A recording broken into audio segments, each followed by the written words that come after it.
প্রবীণ রাজনীতিবিদ ও সমাজকর্মী বেগম রোকেয়া খন্দকার পৌর উচ্চ বিদ্যালয় ও মুসলিম একাডেমির প্রতিষ্ঠাতা ডক্টর তৈমুর আলম খন্দকার শারীরিকভাবে অসুস্থ।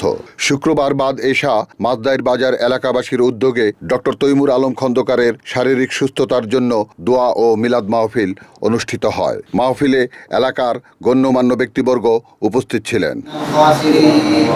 ربنا آتنا في الدنيا حسنة وفي الآخرة حسنة وقنا عذاب النار رب ارحمهما كما ربياني صغيرا بما نصيب كل الله শয়তানের ধোঁকা ওয়াসওয়াসা থেকে হেফাজত করিয়েন আল্লাহ। কালিমা পড়তে পড়তে জান্নাত দেখতে দেখতে সাহাবায়ে কেরামের মতো ঈমানের মৃত্যু আমাদের সকলকে নসিব করে দিন। রব্বানা তাকাব্বাল মিন্না ইন্নাকা আনতাস সামিউল আলিম ওয়া তুব আলাইনা ইন্নাকা আনতাত তাওয়াবুর রহিম।